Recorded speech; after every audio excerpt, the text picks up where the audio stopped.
Weekend Prime. Our conversation today is touching on Mituma vis-a-vis locally produced wear. That is apparel and footwear. Can the two coexist? Now let's look at exactly when it comes to purchasing. Where do Kenyans fall? What are purchasing patterns between buying new clothes vis-a-vis buying used clothes?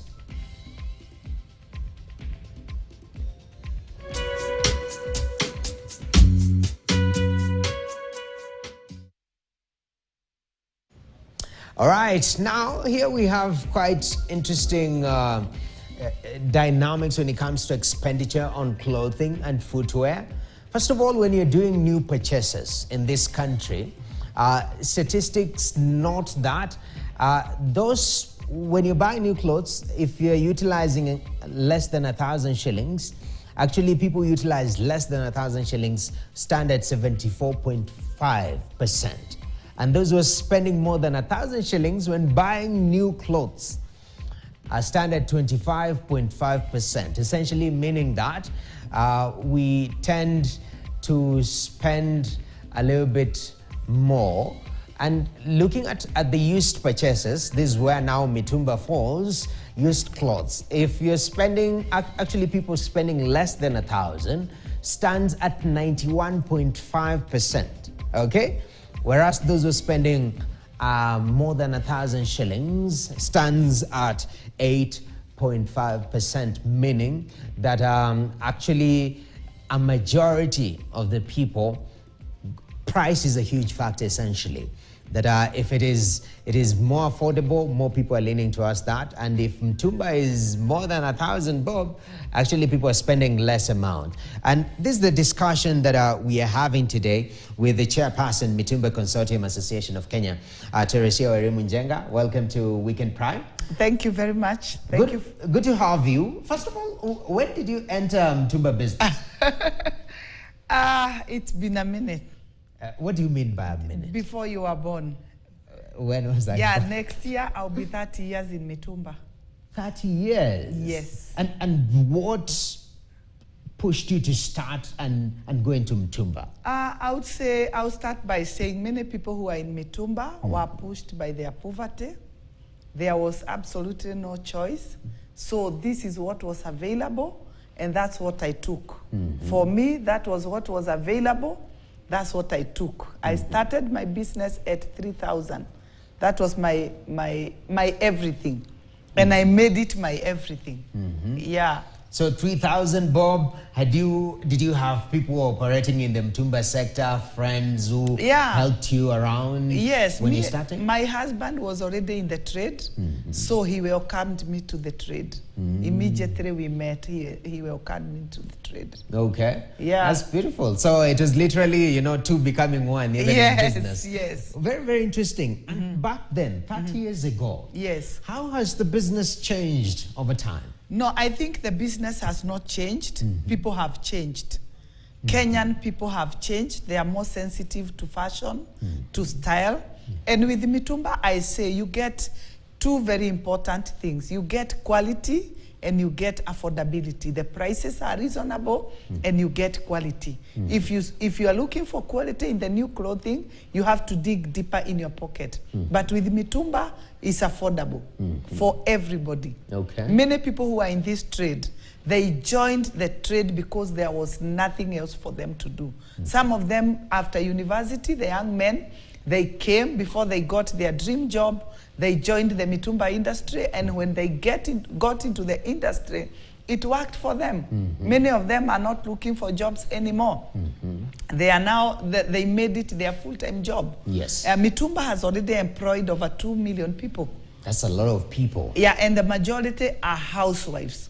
People who are looking to supplement, something to supplement the budget of their families. Oh. Yeah, housewives. That's very interesting. Yes. I like to understand the operations of Mituma business. Yes. Because I hear a lot of bells in the conversation. Yes. And at the same time, I hear conversations around camera. Yes. And lastly, kuchomeka. Unaweza chomeka pia. So explain to me, just in simple terms, somebody who doesn't understand how the business works. Yeah, how is it handled? Yeah, for somebody who is new, Mituma comes into the country in bales, compressed bales. The Kenya Bureau of Standard has a standard or protocol of importation. So importing here, you need like 50 kgs. That's the standard. Now they come in bales. When they come in bales, it's brought in by wholesalers. Now from the wholesalers, that's where now the retailer buys. Okay. Once the retailer buys and breaks the bale, when the bale is broken, the first person to select is called camera. Ah. Yeah. So that is the best out of that bale. Every bale has a camera person who collects the best out of the bale. Okay. Yeah. And the bells, in terms of composition of the bells, are they, because there is that aspect of dumping. Yes. Like we send these waste clothes packed. Is that a huge problem in the sector? Yeah, I'll tell you this. This is an analogy that has been brought up by people who do not understand.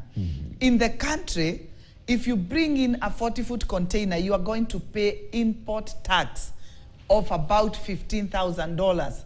If you include everything, it's gonna be almost $15,000. So can you imagine, does it make economic sense for somebody, a business person, to buy clothes that will end up in the landfills as dumping? No. We have protocols of importation that regulate what quality comes into the country. Okay. And before the Kenya Bureau of Standard comes in, us as business people, we make sure what we are buying with our suppliers, we get the best, because obviously we want to make profit. We want to get money out of it. All right. So what is coming into the country is good quality clothes, Okay. which has been checked by Kenya Bureau of Standard. Where we are importing these clothes, we have government appointed agencies who are in charge of conformity. They make sure the clothes are conformed. All right. You know that smell of mutumba? Yes. That smell, that unique smell, you find it anywhere there's mutumba. That is fumigation. That means these clothes have conformed to the protocols of importation in the country. All right. So these discussions about waste should not be there. And if somebody sees a mountain of textiles somewhere, then we should not talk about mitumba. We should talk about our textile waste. Okay. Because even new clothes, at some point they will be old. Okay. And they will not be needed. Okay. And the term kuchomeka, where does that come from?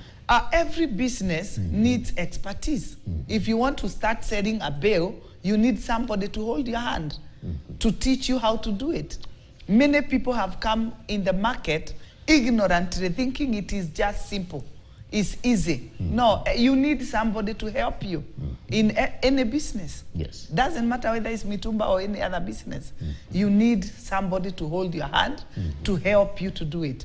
Otherwise, kama ni kuchomeka, we are importing almost 180,000 tons per year. So if this is happening every year, then it means there are people who are knowledgeable. Yes. Wale hawaja chomeka. They are still there. So get somebody to hold your hand. Yes. Now this discussion, the competition saying, if, because mitumbas are affordable. Yes. That is a no-brainer. Yes.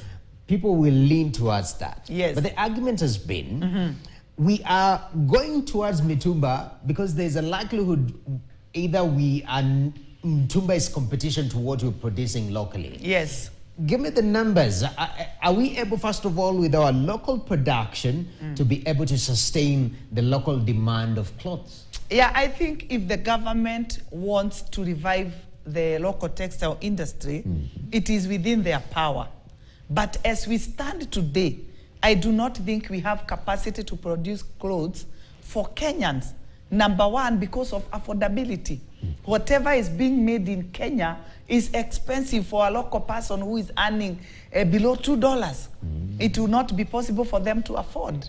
They will be expensive. Number one, because we do not have our own textiles. Okay. Whatever is being made in Kenya has been purchased out there. Okay. So these materials are being imported from Asia. Okay. And then they come into the country. That's what they are calling locally made clothes. But if I want to explain it, it is not local. These materials have been imported from outside the country. Okay. So whatever they are making is expensive. Okay. So if we want to revive our own textile industry, we go back to farming our own cotton, reviving our own ginneries, and then we revive technical trainings in county levels, so that we can have many young people as fundis to make cheaper clothes that can compete with Mituma. We cannot say we want to kill Mituma to promote local textile. That will be like giving in one hand and taking from the other hand. Definitely. So what the discussion today should be, how can we revive our local textile industry to compete with Mituma? So nobody will kill Mituma, but Mituma will be kicked out by the fact that in the country we will have more affordable clothes for our people. Fair competition at the end of the that day. is fair competition. Okay, definitely. Yes. So what I've gotten, even as we wrap up, because our time is up, is that let us create an environment where we can be able to produce locally and not demonize Mituma for that sake, but create a fair competition. If at all we phase out Mituma, it is actually business at the end of the day. It will be business. Nobody would have destroyed it. Nobody would have killed it. And also remembering the impact it is making for our people. Definitely. So when we are talking about revival, we are talking about creating jobs. Mituma has already created over 2 million jobs. So these jobs should be protected. These are people who are earning their livelihoods, mothers educating their children, fathers feeling dignified because of their ability to protect and to provide for their families. Definitely. Yes. Very, very important. Yeah.